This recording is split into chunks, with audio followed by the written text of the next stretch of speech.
वो बड़े बड़े वाले बब्बर शेर याद हैं, मेक इन इंडिया वाले। मोदी जी की ऐसी कृपा हुई कि बेचारे दहाड़ना तो भूल जाइए, मिमिया भी नहीं पा रहे हैं। भारत की फैक्ट्रीज में लगातार उत्पादन घट रहा है। घरों से लेकर फैक्ट्री फ्लोर तक मंदी पूरी तरह से पैर पसार कर पड़ी हुई है। आज बात करेंगे आईआईपी में भारी गिरावट की और इसका जीडीपी पर क्या प्रभाव होगा।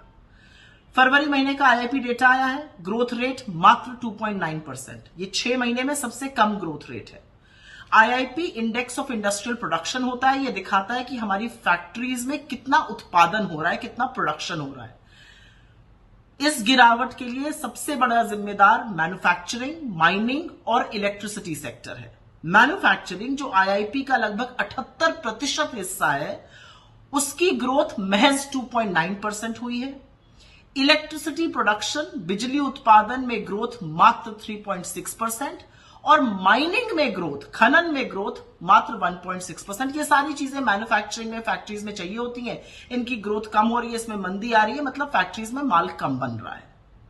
प्राइमरी गुड्स वो चीजें होती हैं जो फैक्ट्रीज में जिनका यूज किया जाता है, मिनरल्स हो गए, फ्यूल हो गया, इलेक्ट्रिसिटी हो गया, इसमें ग्रोथ रेट मात्र 2.8%।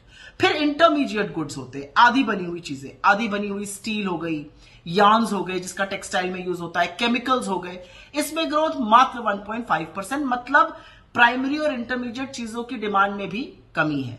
ये सब चीजें क्या दिखाती हैं? ये घरेलू मोर्चे पर मंदी दिखा रही है, ये रूरल मतलब डिमांड कम दिखा रही है, जैसे गांव देहात छोटे कस्बों में कंजम्पशन कम हो रहा है, डिमांड कम हो रही है। और ये जो ग्लोबल अनसर्टनिटी है, जो वैश्विक अनिश्चितता है, उसका भी एक बहुत बड़ा सूचक है।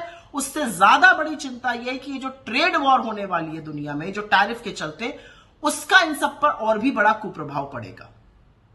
तो अब आईआईपी और जीडीपी का क्या रिलेशन है? आईआईपी में गिरावट का मतलब है कि इसका सबसे बड़ा कुप्रभाव जीडीपी पे पड़ने वाला है। फिस्कल ईयर 25, वित्तीय वर्ष 25 जो अभी 31 मार्च को खत्म हुआ है, उसमें अनुमानित जीडीपी की ग्रोथ रेट थी 6.5%। पहले क्वार्टर में 6.7% हुई, फिर 5.6% हुई, फिर 6.2% हुई।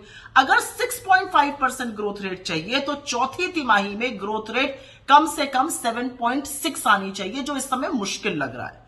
तो पिछले साल की ग्रोथ रेट अचीव करना भी मुश्किल लग रहा है और तस्वीर बहुत अच्छी इस साल की भी नहीं दिख रही है। जो वित्तीय वर्ष 2026 1 अप्रैल को शुरू हुआ है, उसकी ऑलरेडी आरबीआई ने ग्रोथ रेट अपनी अनुमानित घटा दी है, 6.7 से घटाकर 6.5 कर दी। और आरबीआई का मानना है कि ये जो ग्लोबल अनसर्टनिटीज है, इसके चलते ग्रोथ और भी धीमी हो सकती है। तो इस वैश्विक उथल पुथल पर क्या सरकार को कोई फर्क पड़ रहा है? सरकार क्या टैरिफ पर बोल रही है? बिल्कुल नहीं बोल रही है। और अगर फर्क पड़ता तो सरकार फैक्ट्री उत्पादन पर, इलेक्ट्रिसिटी जनरेशन पर, मैन्युफैक्चरिंग पर ध्यान देती।